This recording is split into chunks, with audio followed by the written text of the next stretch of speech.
Somos la nueva forma de vivir la radio. Y vos sos la parte más importante. Radio Sónica. Un espacio sin límites. Estás escuchando Café con Luber, con la conducción de María José Lubertino. Toda la actualidad con una mirada diversa y feminista. Café con Luber, por Radio Sónica. Los barrios, periferias, colonias y poblas somos varias las que ya no se conforman. Nos callamos, escribimos ahora nuestra historia exigiendo el derecho de existir en la memoria. Pueblos, barrios, periferias, colonias y poblas somos varios los que ya no se conforman. No callamos, escribimos ahora nuestra historia exigiendo el derecho de existir en la memoria. Ya mucho tiempo pasado con esos cuentos, negando nuestra historia y construyendo la de ellos. Y es que incapaces somos de Hola, hola, hola, esto es Café con Luber. Estamos otra semana más, otro lunes, aquí desde Radio Sónica, desde los estudios en el centro de la ciudad de Buenos Aires.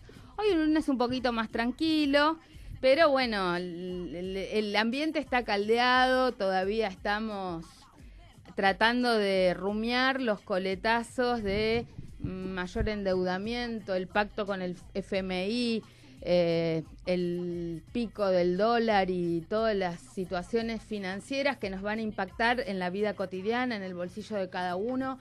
Y por supuesto, bueno, temas importantes. Hemos estado esta semana acompañando especialmente a las personas con discapacidad el miércoles pasado en una movilización que se hizo acá en el Congreso de la Nación, reclamando por sus derechos, porque están sumamente preocupados por la falta de prestación adecuada, la restricción en los medicamentos, el quite de pensiones, las familias de las personas electrodependientes, que la ley ya cumplió un año, está reglamentada pero no se implementa y todavía la mayoría de las personas electrodependientes siguen pagando tarifas alucinantes.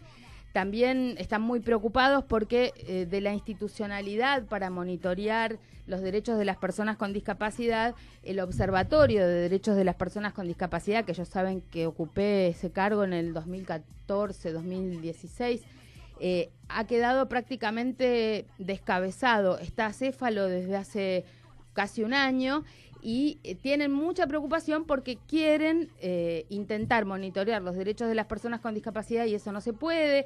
Están también este proyecto urbanístico de la Ciudad de Buenos Aires de eliminar varios hospitales públicos para mudarlos todos al Hospital Muñiz. Incluye, entre otros inmuebles, uno del IRREP, que es el Instituto de Rehabilitación de las Personas con Discapacidad, un edificio histórico con declaración patrimonial, y también las personas con discapacidad están protestando por esto, y sobre todo, bueno, porque las pensiones que están cobrando son realmente muy poco significativas y muchas personas con discapacidad están pasando situaciones bajo la línea de pobreza. Por lo tanto, en una etapa que veníamos peleando por el cupo laboral en las empresas privadas, para que hubiera pensiones de las personas con discapacidad compatibles con el trabajo digno, ahora estamos en un momento a la defensiva porque se han tomado medidas y políticas regresivas en materia de derechos de las personas con discapacidad.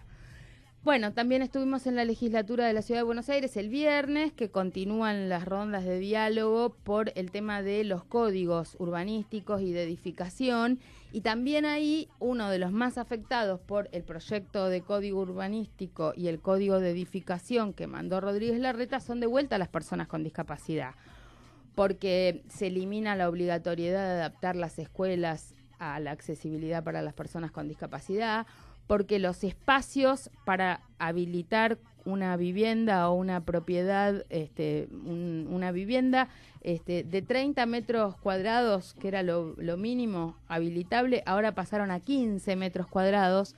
Entonces las dimensiones de los monoambientes van a ser invivibles para una persona con discapacidad. Lo mismo con las aulas de las escuelas. Habilita este nuevo código que un aula de una escuela pueda tener 9 metros cuadrados, lo cual es realmente contrario no solo a los derechos de las personas con discapacidad, sino a la humanidad que es necesaria para que las personas podamos vivir medianamente dignamente en una en un espacio urbano. Pero bueno, de esto vamos a retomar y vamos a hablar más en profundidad en un ratito. Le damos la bienvenida a nuestro amigo Pablo Vergel. Él fue legislador de la Ciudad de Buenos Aires, pero bueno, más allá de los cargos políticos partidarios, es fundamentalmente un ambientalista que nos ha acompañado durante muchos años, un ecologista, con quien hemos trabajado muchísimos temas a lo largo de la historia. Él fue director de Greenpeace hace muchos años, así que bueno, bienvenido Pablo. Habíamos prometido hablar un poquito de los temas que en este momento está viviendo el país. Bueno, se presentó el inventario de glaciares, pero es un inventario de glaciares que viene a cumplir con la ley de manera recortada, no contiene todos los glaciares que deberían ser protegidos.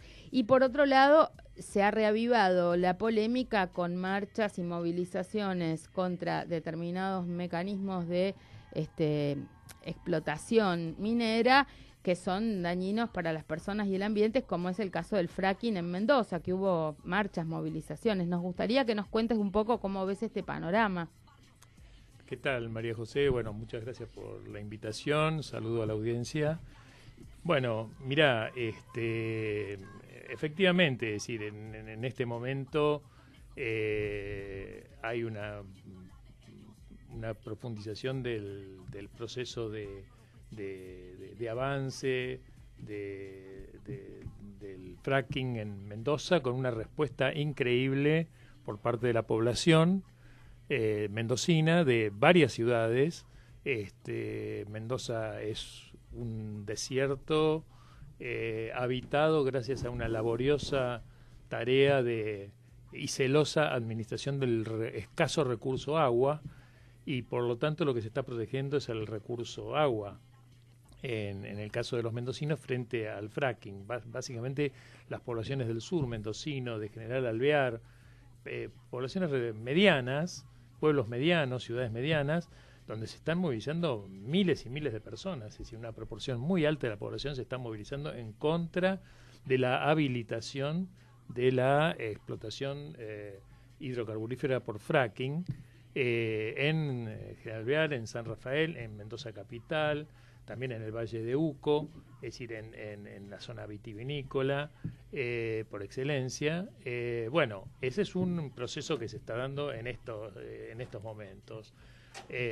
Bueno, y otro tema que está candente es el de la megaminería y el de la amenaza por parte de la megaminería, de los grandes proyectos megamineros, de los glaciares, que también son el recurso agua, son los tanques de agua, como se dice, que están en la cordillera y que irrigan no solamente a los pueblos y ciudades vecinas, sino terminan en ríos que desaguan de oeste a este, atraviesan todo el país. Entonces es el agua de todos los argentinos, no solamente de los compatriotas cordilleranos, la que está en juego cuando se contamina o se destruye la fuente de agua. En principio hay glaciares en todas las provincias cordilleranas, sí, según se pudo ver en el inventario. Así es, en distintas medidas y de distinta importancia.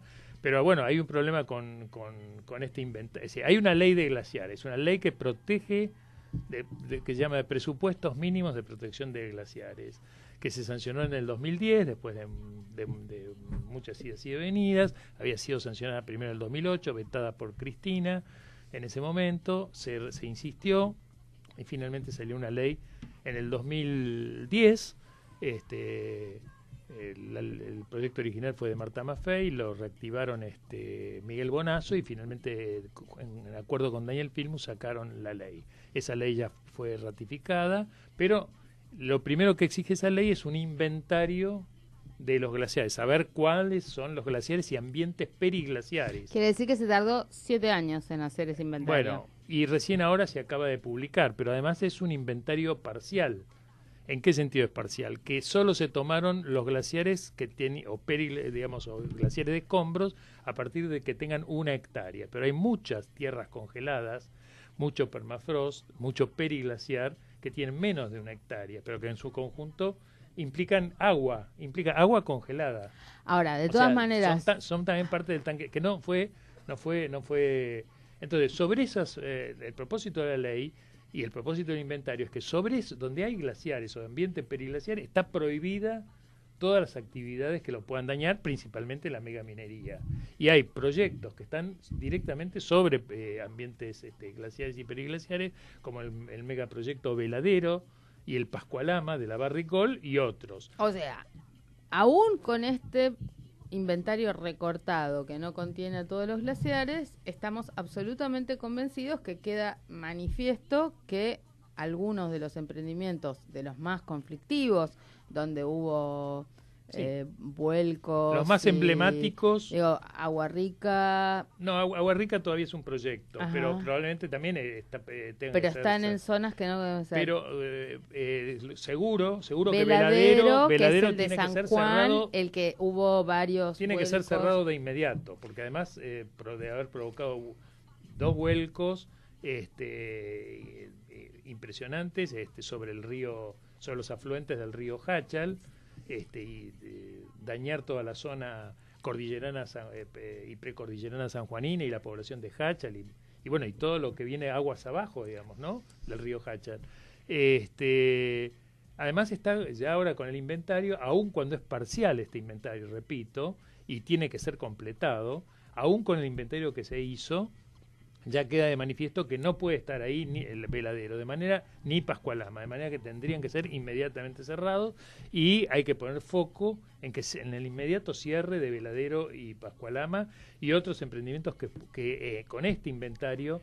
Y en segundo lugar hay que insistir en que se complete el inventario de glaciares como lo manda la ley, que es sobre todos los glaciares, no sobre los mayores de 1 hectárea, y además evitar que la ley, el intento que se está anunciando ahora por parte del gobierno y algunos sectores del oficialismo, de gobernadores y demás, que están interesados en el desarrollo de la megaminería en sus provincias, San Juan y otras, Mendoza y otras, con el apoyo de ellos, tratan de modificar la ley para que puedan las megamineras hacer su trabajo de destrucción ambiental, ¿no? Se agrega a nuestra mesa María Elena Ramonini. Ella es antropóloga social, docente e investigadora, activista feminista, y escribió junto con mi amiga Silvia Papucho de Vidal este librito, que no sé si ven desde ahí, pero es Teoría y Praxis del Ecofeminismo en la Argentina, que presentamos hace unos días, que les contamos en la Feria del Libro. Bueno, bienvenida María Elena, los conoces a Pablo Vergel. ¿Qué le aportan las mujeres a estas discusiones y a estas prácticas que estamos viendo tan fuertes, ¿no? De resistencia frente a este tipo de situaciones graves ambientales? Bueno, los movimientos feministas y las experiencias de la resistencia de grupos de mujeres indígenas y campesinas, lo que nos aportan es ver una línea de continuidad entre la destrucción de la tierra y del planeta y la destrucción de pueblos originarios, mujeres. En la fase actual del capitalismo, la tendencia es a obtener cualquier tipo de beneficio a costa de la destrucción y no importa medir los daños, es el beneficio inmediato. Si ese beneficio implica la destrucción planetaria, es más, es tomado como un emblema disciplinante y pedagógico de no nos importa nada, vamos a destruir todo. En ese sentido, el ecofeminismo lo que ve es una línea de continuidad, como decía antes, entre la destrucción de los territorios y la naturaleza y la destrucción de los cuerpos de las mujeres y de todos los sujetos sociales y colectivos sociales feminizados. Hay grupos de pueblos originarios, de campesinos, sociedades autonómicas, es decir, de todo aquello que no se encuadre, que no se discipline al proyecto actual del capital. En relación a este tema, hubo la semana pasada una movida muy importante por el tema del fracking en Mendoza. Mendoza tenía una ley que prohibía el fracking y de repente el gobernador actual modificó esto y el pueblo estaba como sumamente sorprendido, Hay ¿no? un proceso de movilizaciones intensísimo. Bueno, y a propósito, las mujeres esos procesos de movilización se dan a través de asambleas por ciudades, digamos, y las mujeres tienen un rol decisivo en esas asambleas, muy importante. no son necesariamente originarias, aunque hay algunas originarias, pero en Mendoza, digamos, son fundamentalmente...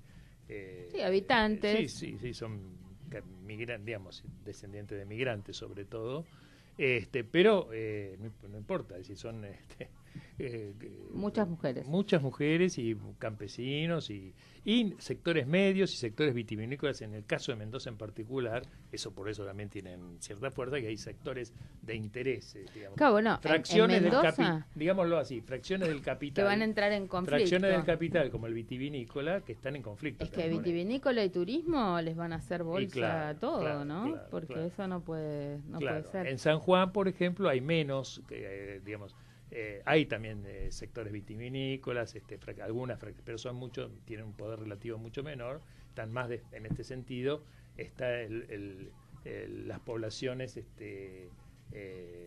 digamos, con menos potencia relativa, digamos, ¿no? ¿Cuáles son los grupos o los lugares donde haya habido una mayor presencia de las mujeres en estas resistencias por los temas mineros naturales y y mineros. también agrotóxicos, ¿no?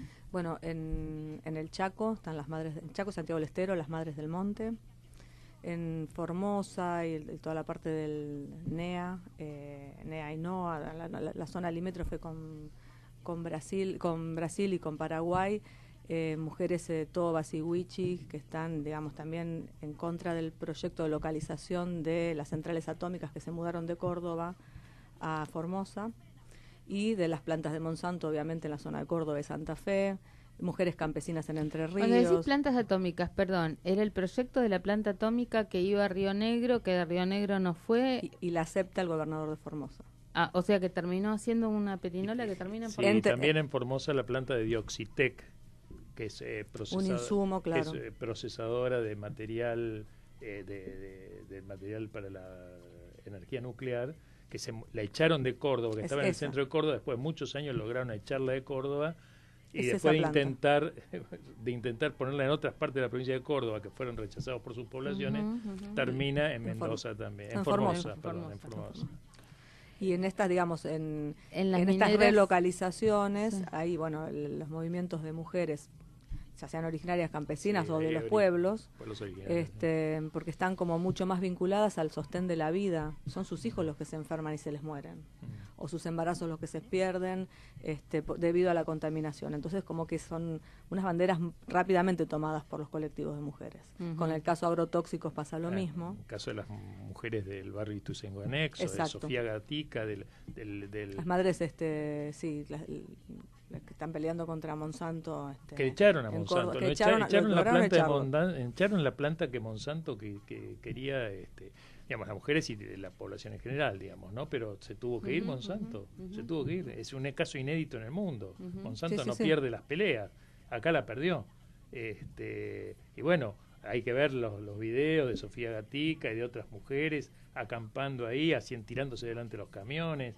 O sea, lo mismo las mujeres de Famatina, en el propio, ahora está la película de Pino Solanas, sobre agrotóxicos, Viaje a los pueblos fumigados, excelente película, fumigados, que la presentó en Berlín y que la estrenó hace poquito acá en Buenos Aires, y que yo creo que está en los cines, estaba en el Gumón. Es altamente recomendada para ver, y se ve. Y bueno, también tuvimos en nuestra red de mujeres de defensoras del ambiente y del buen vivir varios casos, como las compañeras de la Asamblea del Algarrobo, etcétera, que están en temas mineros bien metidas en el corazón. Bueno, y en el caso del Famatina, reitero, es decir, digamos, fue increíble como se veía a las compañeras, a las vecinas de Famatina tirarse delante de los cerrar el camino minero con sus cuerpos, y venían los funcionarios, las agarraban de los pies y de las manos, las sacaban y se volvían a tirar.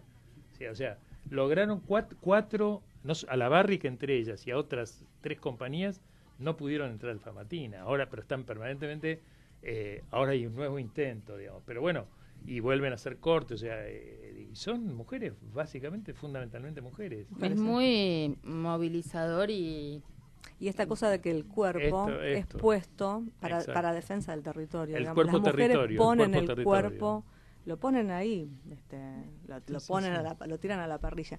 Y una cosa que me parece importante destacar es que en nombre del progreso, porque digamos, la instalación de la explotación minera, como de los agrotóxicos, como de los todo lo que tiene que ver con la biotecnología en temas de ingeniería alimenticia y demás, se imponen desde el lado de, bueno, es el progreso, vamos a sacar el hambre del lugar donde están, porque vamos a dar trabajo, porque la minería va a dar...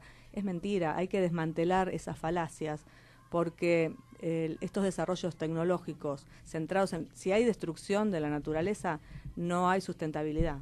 No va a haber más trabajo, no va a haber disminución del hambre, porque precisamente lo que van a hacer es generarlo, y generarlo a partir de la destrucción. Entonces hay que correr la discusión de el beneficio económico que puede traer para ciertas localidades la instalación de estos emprendimientos. Ahora, estos problemas, por supuesto, se dan en estos contextos donde hay una explotación de, entre comillas, recursos o de la naturaleza, pero también nosotros los vivimos en las realidades urbanas con el tema del extractivismo urbano, los negocios inmobiliarios sobre la tierra, etcétera, etcétera.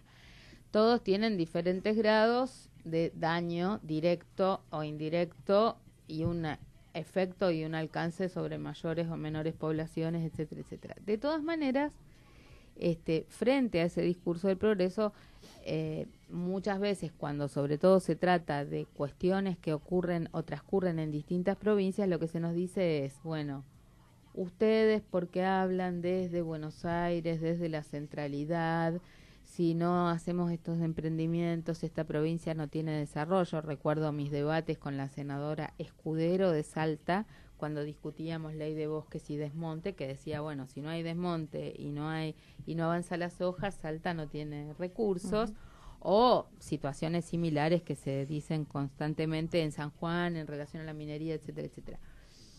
¿Cómo imaginan ustedes o qué ven de alternativas de proyectos de desarrollo de estos lugares naturales que probablemente tengan oportunidades de desarrollar el turismo, o qué tipo de desarrollo económico pueden darse en esos contextos que no sean estos desarrollos depredadores, que impliquen algún grado de equilibrio, ¿no? Sí, yo, digamos, primero discutiría la meta del desarrollo en sí, como un objetivo, digamos... ¿qué es el desarrollo? Claro, ¿qué es el desarrollo? O si el desarrollo, lo que se llama o entendimos por desarrollo durante mucho tiempo y fue objetivo, incluso yo lo compartía también. Sí, todos nosotros hablamos de desarrollo sustentable, hemos bueno, entrado en ese discurso. Y hubo un eso momento ha cambiado hacia hacia la idea de buen vivir. Porque incluso el desarrollo sustentable en algún momento era un avance en relación a una mirada depredadora total del capitalismo salvaje al desarrollo sustentable. Uno parecía que esto iba a ser atendible. Pero bueno, es decir, digamos, lo que hay que poner en el centro son las necesidades y la satisfacción, la producción de satisfactores de necesidades de manera local y próxima en la mayor proporción posible a las posibilidades de cada lugar. Y en este sentido, mirando el conjunto de la Argentina, digamos, uno no puede, es un tema que no está colocado en agenda suficientemente de discusión de ningún sector, lo que es el vaciamiento del territorio y la necesidad de empezar por repoblar el territorio, pero repoblarlo, es decir, repoblarlo con criterios completamente diferentes, digamos, ¿no? Es decir, repoblando a través de comunidades autosustentables o con un alto grado de autosustentabilidad alimentaria, energética, de vivienda, con materiales locales, con una autosuficiencia incluso también como sociabilidad y cultura.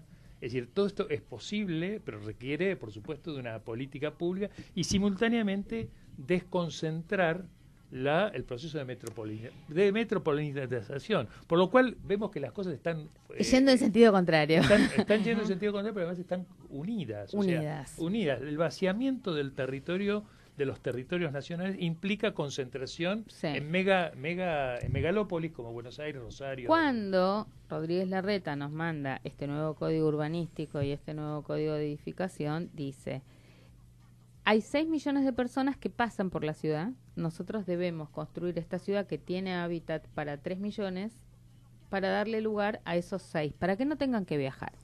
Y en realidad lo que está haciendo es esto que decimos que no hay que hacer, porque es concentrar todavía más en una ciudad que tiene una altísima densidad. O sea, Buenos Aires, de las ciudades latinoamericanas, es una de las más altas densidades de población. Tiene más alta densidad de población que Ciudad de México y que San Pablo. Solamente en el mundo creo que París, que tiene algunos mejores problemas resueltos en materia de transporte, energía, solo París tiene un poco más de densidad poblacional que Buenos Aires. Nosotros tenemos una densidad mal habitada. Y si además la duplican, están haciendo todo lo inverso. En lugar de generar centros desconcentrados en la región metropolitana, que serían un poco más habitables. Hay que llevar el empleo, el trabajo, la cultura a esos centros regionales. Y lo mismo con el tema de la energía. Para mí, los grandes disparates están en esto que decís, Pablo, que nosotros tengamos una energía dependiente de los obsoletos combustibles fósiles, que se traslada miles de kilómetros desde lugares de provisión, miles de kilómetros que después nos los cobran a valor dólar y lo que quiere Shell, digamos. Es absolutamente un desperdicio de energía. Es una racionalidad ilógica, digamos. Y con los alimentos lo mismo, porque en realidad lo lógico sería una producción de alimentos que permita una sustentabilidad más cercana. En cercanías. Producción en cercanías, acortar lo que es transporte de energía, incluso no solamente la fósil. Digamos, tampoco tiene sentido la construcción de enormes parques eólicos y trasladando, que además hay una pérdida a través de los cables, una pérdida cercana al 30%.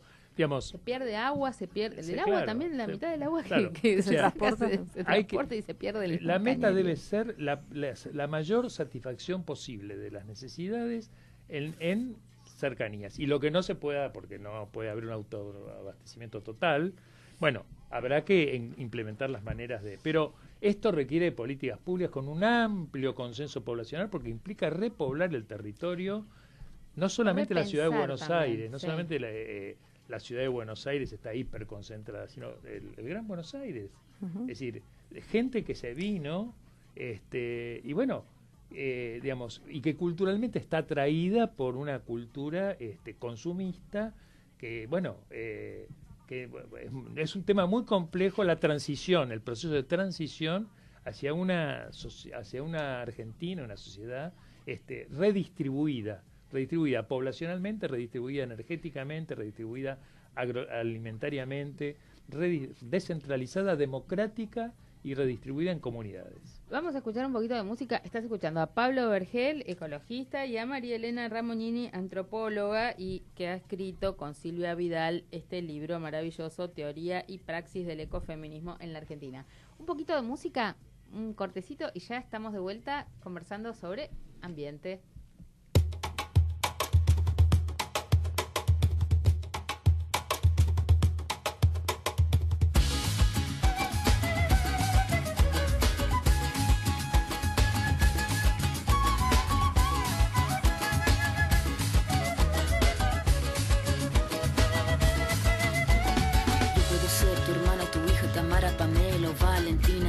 Ser tu gran amiga, incluso tu compañera de vida. Yo puedo ser tu gran aliada, la que aconseja y la que apaña. Yo puedo ser cualquiera de todos, depende de cómo tú me apodas. Pero no voy a ser la que obedece, porque mi cuerpo me pertenece. Yo decido de mi tiempo, como quiero y donde quiero.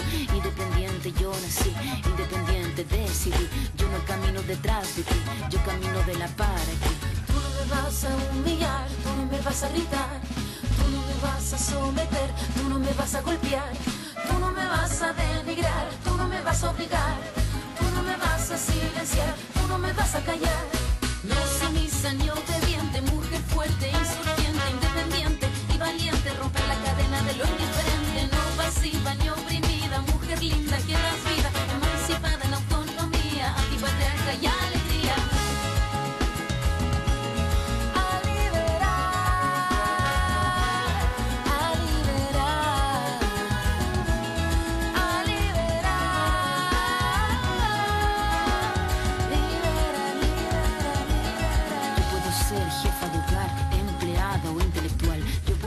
protagonista de nuestra historia y la que agita a la gente, la comunidad, la que despierta la vecindad, la que organiza la economía de su casa, de su familia. Mujer libre se pone de pie y a romper las cadenas de la piel. Tú no me vas a humillar, tú no me vas a gritar, tú no me vas a someter, tú no me vas a golpear, tú no me vas a denigrar, tú no me vas a obligar, tú no me vas a silenciar, tú no me vas a callar. No sumisa ni obediente, mujer fuerte, insurgente, independiente y valiente, romper la cadena de lo indiferente, no pasiva ni oprimida, mujer linda que das vida, emancipada en autonomía, antipatriarca y alegría. A liberar, a liberar, a liberar. Libera, libera,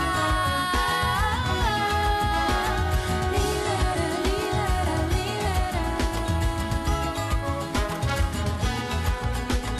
Libera, libera,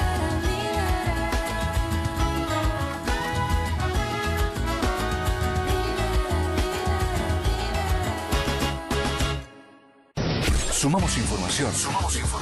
Sumamos voces. Radio Sónica y Sónica Más. Dos radios en un mismo portal. www.sonica.com.ar. El grupo radial online más importante del país. Estás escuchando Café con Luber, con la conducción de María José Lubertino. Toda la actualidad con una mirada diversa y feminista. Café con Luber por Radio Sónica. Bueno, y seguimos en Café con Luber, hoy en una tarde hablando bastante sobre ambiente, ecología, con Pablo Vergel, con María Elena Ramonini, ecofeminismo, ambiente. Bueno, entre tanto, nosotros estamos en estos temas que son trascendentes y fundamentales y pensando en el largo y mediano plazo. Entre tanto, la realidad se apura en Argentina, hay cambios en el gabinete, Duhovne ahora es superministro. Y dicen los titulares, se acelera el gradualismo, entre comillas, del gobierno de Macri. El valor de las palabras, que cada uno gradualismo lo interpreta como le parece, ¿no? Bueno, pero pensando en el largo plazo y en las cosas urgentes e importantes y profundas que tienen que ver con el modelo productivo, con el ser de los argentinos y cómo nos organizamos como país, me parece que los temas ambientales son fundamentales porque, como vos bien decías, hay que repensar un poco esta distribución de los recursos, la energía, las personas sobre el territorio. Pero quería que me contaras un poco a qué se está llamando ahora neoextractivismo, esto que se ha dado en este último tiempo en relación a estas presiones del capitalismo en la Argentina. Claro. Sí, un poco la idea es que desde que América fue colonizada y los otros continentes también fueron colonizados por Europa, Europa practicó el extractivismo sobre nuestras... Se llevaban el oro, la plata. Vinieron para eso. Uh-huh. Y el extractivismo de los cuerpos también, digamos. Claro, el genocidio, que terminó en genocidio, ¿no es cierto?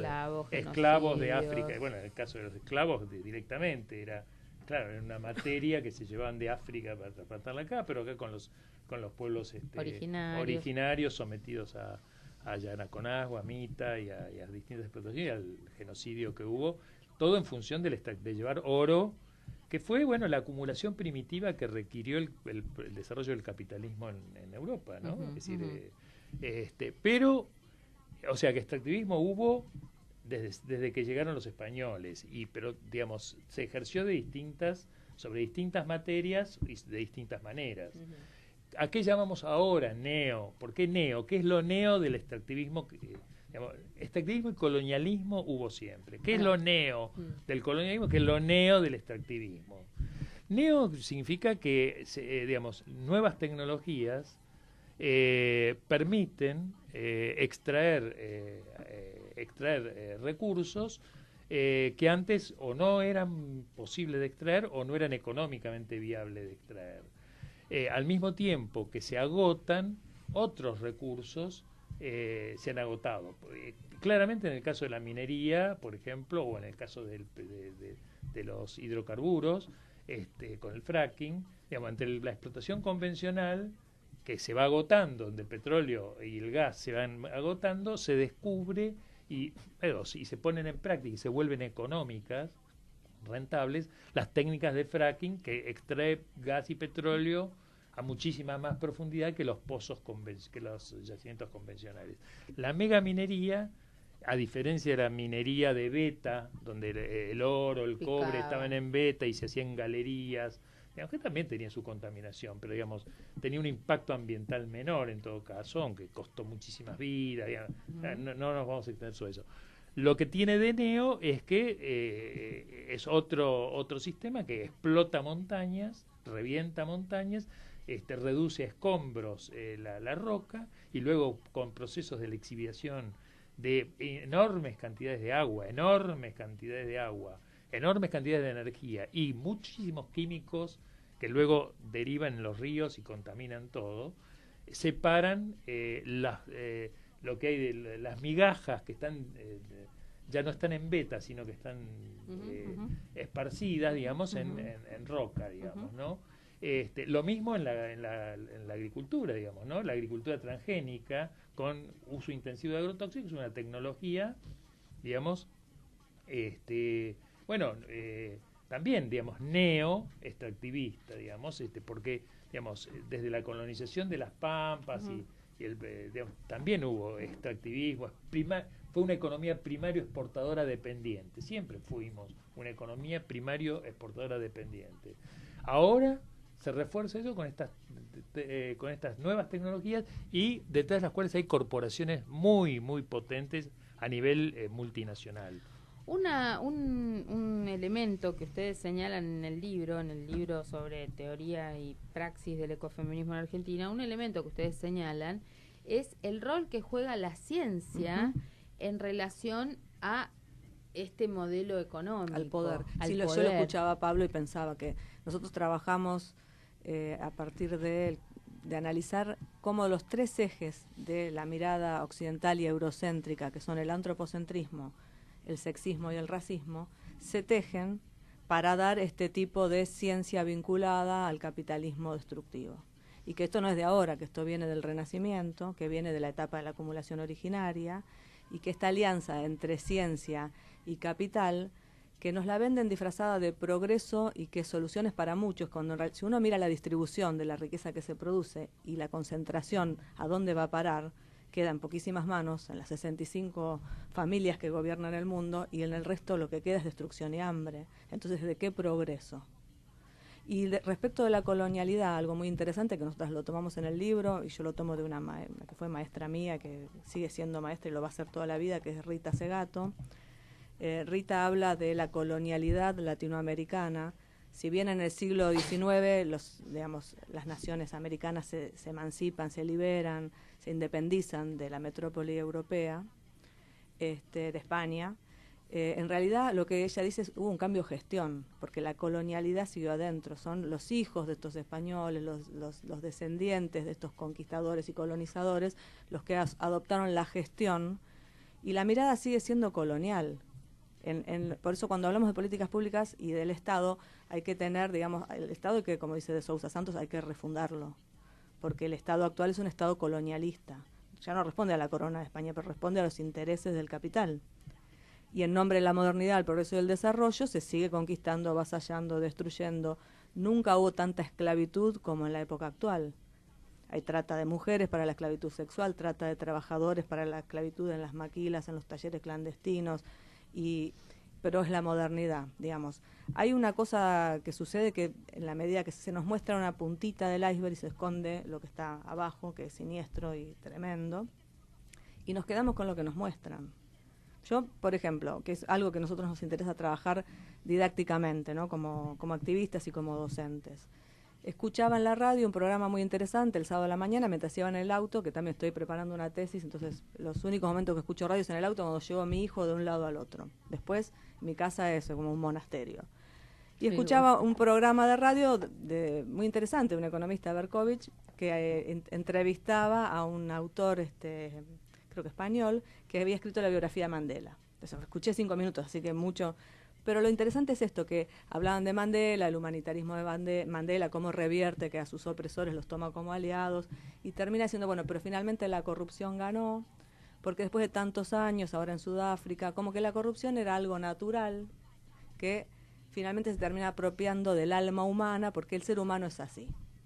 Y a mí me agarraba como un ataque de hipertensión mientras manejaba, porque decía, ¿cuánto hay que trabajar en esto que la corrupción no es natural, que es un producto social, histórico y cultural y que responde a determinados sistemas que tienen que ver con beneficios y con acumulación, y que no hay una esencia humana maldita? Se construye, la humanidad es algo que se construye todo el tiempo desde el momento de hace 100.000 años que surgió en los primeros grupos de Homo sapiens. Entonces, no perder de vista esta idea de construcción y que el poder no es algo esencial, biológico, espiritual o natural. El poder es algo que responde a grupos de intereses. Y que detrás de esta cosa de naturalización de la corrupción o de la esencia humana, que el ser humano es egoísta, ¿qué nos queda por hacer?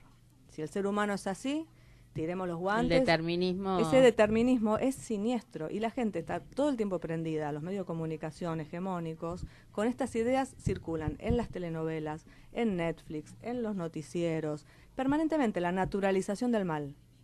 Sí. Esa banalidad del mal de la que hablaba Arendt no es natural, y esa banalidad genera mentes como Lilita Carrió. Bueno, Lilita Carrió es una emisaria. Por eso digo, por lo de la banalidad del mal. Exacto, pero genera como mentes narcotizadas, donde, y bueno, ¿qué vamos a hacer? Nos quedamos en casa viendo TN porque ya está, los políticos son así, la naturaleza es así, el ser humano. No.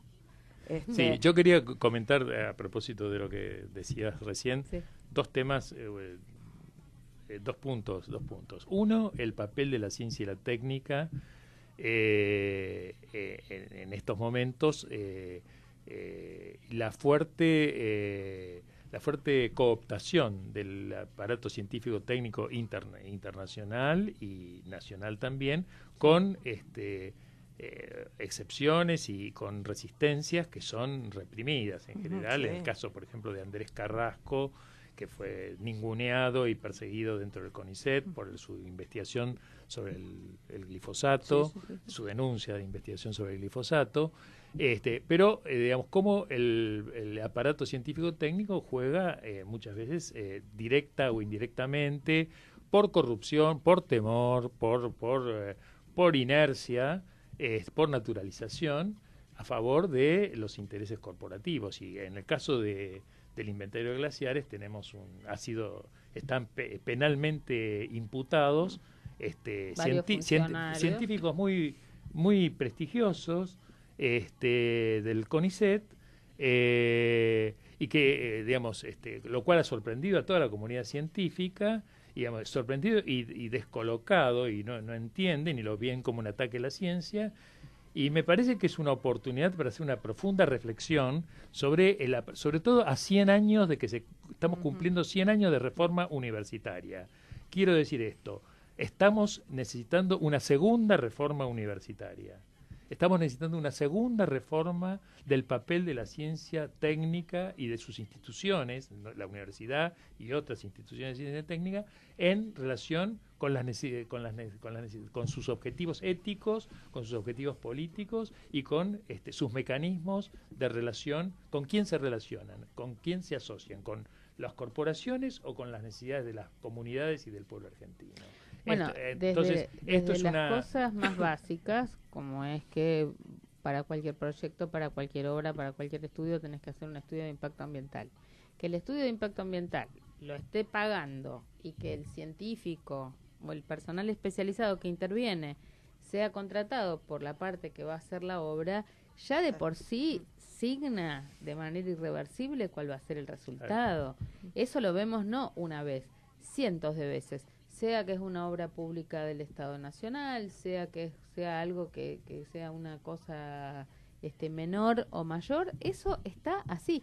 Y por contracara, aunque haya audiencia pública de lo que fuere, la sociedad civil del otro lado no está en condiciones de pagar un nivel técnico de excelencia para una investigación, más si tiene que hacerse un estudio de impacto ambiental estratégico de largo alcance, o si hay opiniones divididas en el marco científico, todo se toma de manera sesgada, y sobre todo yo creo que está habiendo, aún de las universidades públicas, que serían como la última barrera para esto, incidencia importante de grupos y de empresas, o sea, porque como hay un desfinanciamiento por parte del Estado, las empresas ponen plata y eso va marcando tendencias. Te digo, Facultad de Arquitectura está sesgada por los desarrolladores inmobiliarios, Facultad de Agronomía está sesgada hasta hace por un tiempo, los no sé proveedores si de las semillas. Monsanto da premios en el CONICET, no sé si sigue dándolo, Bueno, pero hasta pero hace un tiempo, eso tiene un sesgo. CONICET Monsanto, sí. Aunque no sea, ¿Cómo no?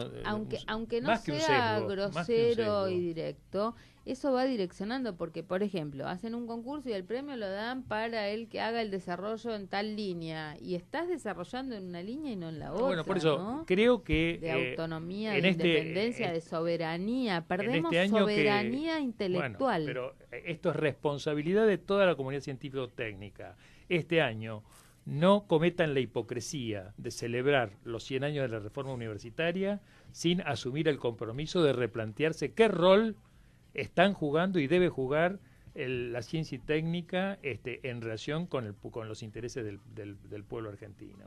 Sean consecuentes con los reformistas del 18, generando una segunda reforma universitaria, y no hagan actos hipócritas al respecto. Bueno, en relación a la ciencia, el tema de las mujeres también era importante en el libro, ¿no? Porque lo plantean en relación a la medicalización del deseo, en relación a la imposición de pautas culturales sobre... En principio hay como una gran, digamos, a partir del Renacimiento, pero sobre todo en el siglo XVIII y XIX, desde el Renacimiento hasta el siglo XVIII lo que hubo en Europa y en América fue la gran quema de brujas. Ese genocidio no reconocido, que solo las feministas siempre levantamos la bandera de las brujas, poco porque nos dicen brujas y otro poco porque nos identificamos con esta bandera, es rescatado por Silvia Federici en un libro excelente que se llama Calibán y la bruja. Son dos personajes de La Tempestad de Shakespeare. Calibán es el colono, originario, negro, indio, que es cualquier latinoamericano, cualquiera de nosotros. Y la bruja es su madre. En Calibán y la bruja ella recoge la historia de la gran matanza de mujeres en Europa y en América, y esas mujeres que eran campesinas, pertenecientes a los distintos pueblos originarios también de Europa, galeses, escoceses, gallegos, bueno, los que fueran, que también son expulsados por este proceso de acumulación originaria, por los pueblos originarios de América. Las brujas eran las mujeres que sabían cómo se nace y cómo se muere. Eran las mujeres, porque la vida, el nacimiento y la muerte eran territorio femenino hasta el advenimiento de la medicalización. La gran matanza tiene que ver con una necesidad del capital incipiente en ese siglo XVI, el siglo de Shakespeare, que empieza a querer controlar, además de los territorios, los cuerpos fértiles, porque necesita mano de obra para las manufactureras y soldados y marineros para el avance territorial y la conquista, y esclavos. O sea, el control eugenésico de la población y digamos, la biopolítica, como dice Foucault, empiezan en el siglo XVI y siguen totalmente vigentes en este momento. Las brujas sabían y empiezan a rebelarse. Con la gran peste negra de Europa del siglo XIV, el campesinado adquiere un enorme poder porque se murió la mitad de la población, más de la mitad, 2/3 de la población europea. Entonces los nobles habían quedado sin nadie que les cultive y les cuide sus animales, y los campesinos se empoderaron y dijeron: queremos un sueldo. Todo esto está registrado, y lo toma Silvia Federici en su libro. Queremos que nos paguen con tierras o queremos determinar. Entonces surgen como 100 años de mucho poder del campesinado europeo, esto es previo a la conquista de América, y en un momento en que las mujeres también dicen: no vamos a tener muchos hijos para que sean siervos del Señor, o trabajan en las manufacturas del Papa de San Francisco de Asís, las textiles, que eran las incipientes digamos, empresas del capitalismo naciente. Sabían de métodos anticonceptivos, sabían de aborto. Entonces, un sistema que se erige como biopolítico y que necesita el control de la vida para tomar posesión de ese control, estas mujeres la verdad que molestaban bastante, porque practicaban abortos y practicaban anticoncepción. Si es vigente, fíjense si no es vigente en este momento, donde está el debate por la legalización del aborto y el cuerpo de las mujeres sigue en esta centralidad de la discusión. Antes va a salir cualquier cosa que podamos ser, no sé, marcianos, pero como que esto está en el núcleo del pensamiento occidental de quién es el cuerpo de las mujeres. Bueno, a las brujas las liquidan y las empiezan a perseguir por esta razón, porque esos saberes tienen que pasar a formar parte de un aparato político del Estado, que va a ser la medicina, porque hay que controlar, y las mujeres perdimos el conocimiento, lo perdimos por completo, perdimos la comunidad de mujeres que sabe de partos, de lactancia, de abortos y de anticoncepción.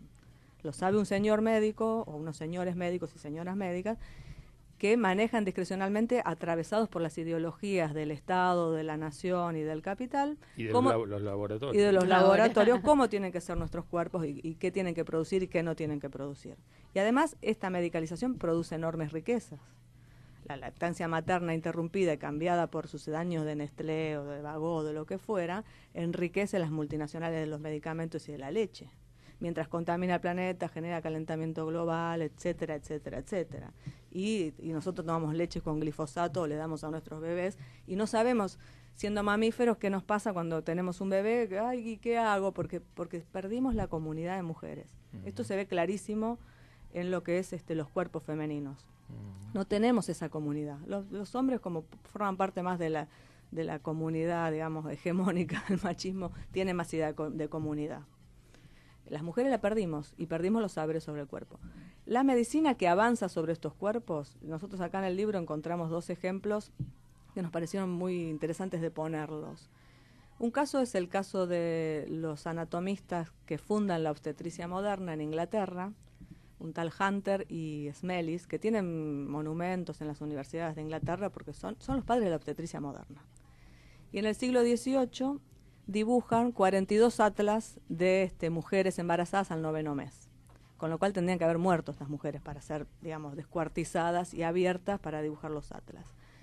El mismo Hunter dice que es muy raro que una mujer de 9º mes muera en el parto. ¿Cómo hicieron en 30 años 42 atlas, 42 autopsias? Las mandaban a matar, y eso sale en una investigación reciente, ¿no?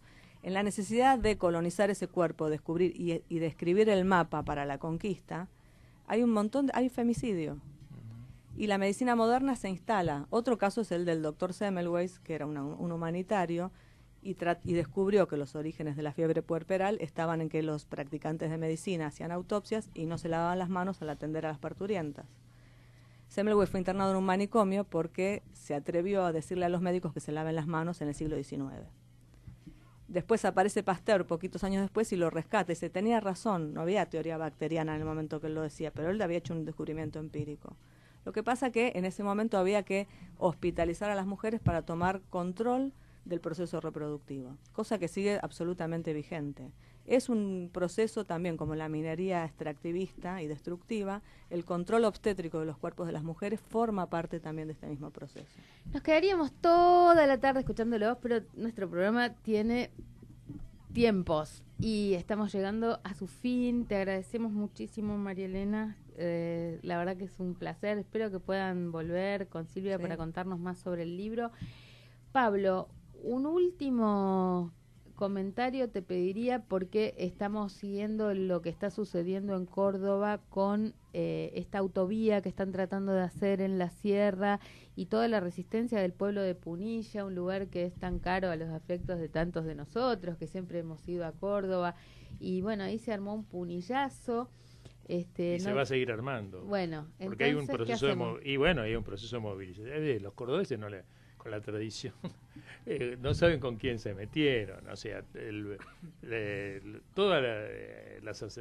pueblos del Valle de Punilla tienen sus asambleas. Se van a levantar. No, ya se levantaron. Están en proceso de sublevación. Se van a declarar República de Punilla dentro de Córdoba. Pero no van a construir esa autovía, sino más. Si pudieron echaron a Monsanto de unas cuantas mujeres en Ituzaingó. ¿Cómo se llama? No es en Ituzaingó, en el barrio del lado. Con todas las asambleas del Valle de Punilla no van a poder. Es decir, yo te recomendaría que los entrevistes directamente a ellos, porque vale la pena, tienen voces. Bueno, después te pedimos los datos. Después te paso los datos para que los entrevistes. Bueno, será hasta la semana que viene. Gracias, Pablo. Gracias, María Elena. Nos estamos viendo. Y bueno, sobre todo seguimos todos los martes y todos los jueves por el aborto legal, seguro y gratuito. Mañana, desde las 9 de la mañana, sigue el debate en el Congreso de la Nación. Un beso grande. Hasta la semana que viene. Y bueno, cuidemos el ambiente. Chao. Radio Sónica.